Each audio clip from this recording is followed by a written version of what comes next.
Alors si vous vous souvenez bien, à gauche on avait un espace un petit peu vide, et bien j'ai trouvé une utilité à cet espace qui serait de choisir la quantité de joueurs qui vont jouer à la partie.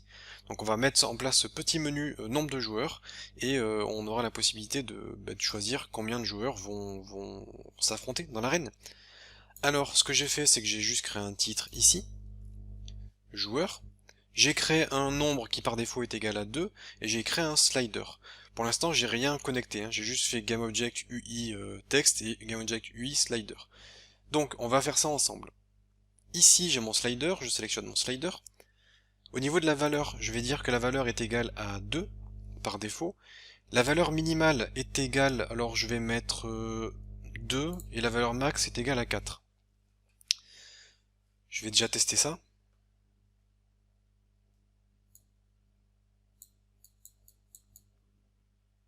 Alors là, ça va pas parce que mon slider peut prendre des valeurs flottantes. Je vais cocher Wall Numbers, ce qui va me permettre de verrouiller mon slider pour que ce soit juste 2, 3, 4. Voilà, là ça me semble pas mal. Donc j'ai dit que la valeur minimale était 2. Valeur minimale 2, valeur maximale 4, et donc on est bon. Je vais créer un nouveau script pour ça. Ce script, ou alors je vais juste voir si le menu est conséquent ou pas. Ouais, le menu est pas assez conséquent, je vais me mettre plutôt dans le menu, parce que on n'a pas beaucoup de lignes de code, et ça serait dommage de créer un autre script pour pas grand chose. Alors je vais avoir besoin d'utiliser unityengine.ui, et là-dedans, on va avoir notre slider, et notre slider, au moment où on va l'ajuster, je vais ajuster le nombre de joueurs affichés. Je vais donc créer une variable qui sera d'ailleurs public text nbplayers. Donc ça va être la variable que je vais ajuster. Et je vais créer une fonction public void setPlayers. Donc setPlayers, ça va tout simplement accéder à nombre de players.text et dire que c'est égal à eh bien à mon slider. Je vais voir comment on va faire. On va prendre le slider. Le slider va avoir un événement onValueChange qui va appeler le script menu et qui va appeler la fonction qui n'est pas encore là, setNombrePlayer. Donc ce que je vais faire, c'est que je vais créer un public slider nombre_player_slider et je vais accéder à sa value afin de mettre cette valeur là-dedans. Donc là j'ai un problème, on me dit que je ne peux pas associer un int à une chaîne de caractères. Donc on peut faire juste un toString, ça devrait fonctionner. Donc je retourne dans Unity, je vais configurer les deux éléments que je viens de créer, à savoir le slider et le nombre de joueurs. Je lance le jeu, et non, je vais pas lancer le jeu, j'ai juste oublié de configurer le slider ici. Ça doit appeler menu et setPlayers, voilà. Je lance le jeu, et là je vais jouer avec le slider.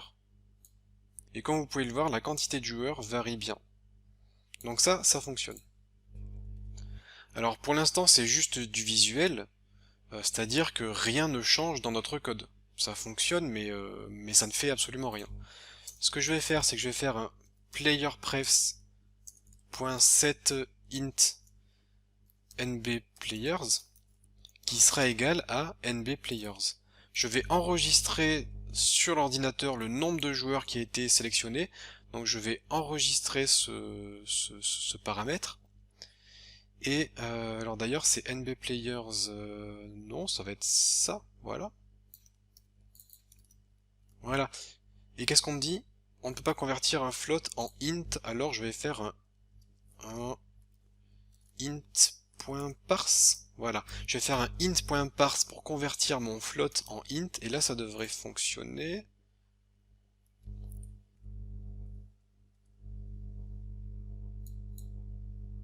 Je vais essayer autre chose. Voilà. Là ça passe. Donc je sauvegarde en mémoire la quantité de joueurs qui a été demandée. j'ai pas plus besoin de ces parenthèses. Et une fois que je connais ça, dans le jeu, je vais pouvoir utiliser cette donnée. Alors, je vais retourner dans mon jeu, et je vais laisser mes deux personnages, parce que par défaut, de toute façon, on aura au moins deux joueurs qui vont s'affronter, sinon il n'y aurait pas d'intérêt de jouer, sauf si vous voulez créer un mode un joueur, où le but c'est de survivre le plus longtemps possible, ça vous pouvez tout à fait le faire. Donc, je vais laisser ces deux joueurs, et en plus de ça, je vais rajouter deux autres joueurs, le rouge et le violet, sauf que je vais les désactiver.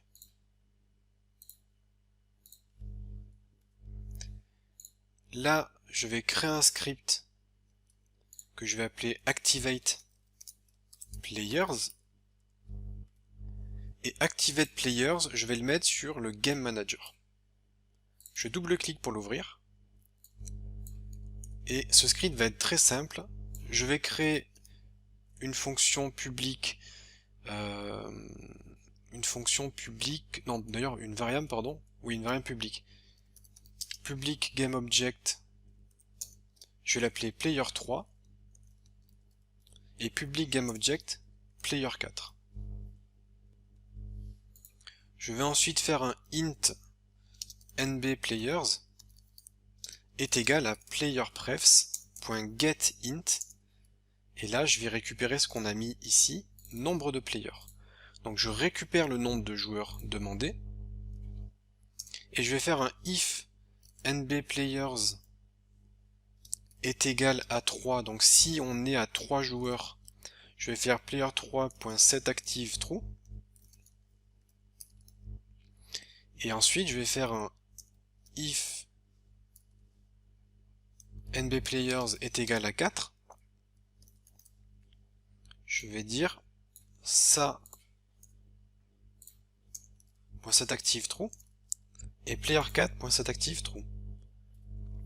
D'ailleurs, ce coup-ci, je vais me mettre dans le awake, parce que awake va s'exécuter avant la fonction start, et j'ai peur que si je ne fais pas ça, j'ai un bug, parce que le game manager va compter le nombre de joueurs dans la fonction start.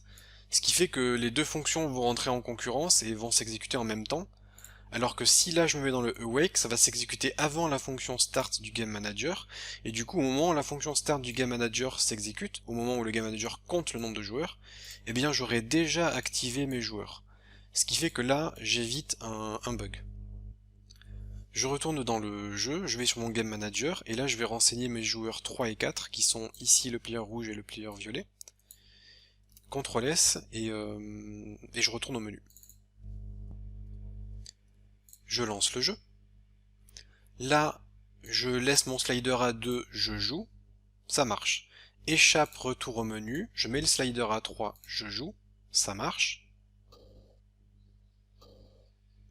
Échappe, retour au menu, je mets le slider à 4, ça marche. Échappe, retour au menu, je peux pas choisir d'autres valeurs, je joue 2, ça marche. Donc notre système de sélection de joueurs fonctionne. Un problème se pose, c'est que ça ne conserve pas en mémoire comment dire, le nombre de joueurs sur notre slider en fait. Notre slider sera toujours égal à 2. Donc ce que je vais faire, c'est que dans une fonction start, je vais récupérer le nombre de joueurs précédemment sélectionnés, donc lors de la précédente partie.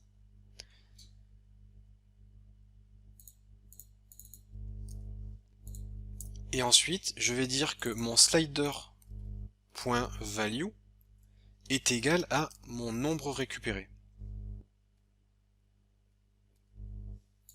Ce qui fait que si je joue et que je choisis 4 joueurs, je joue, j'ai bien 4 joueurs, je quitte complètement mon jeu. Vous voyez que mon slider est à 2. Je lance le jeu, et bien là mon slider est à 4, ce qui est la vraie valeur, parce que si je clique sur jouer, j'ai 4 joueurs. Donc ça va vous permettre de faire en sorte que votre slider conserve en mémoire la dernière valeur sélectionnée par vos joueurs.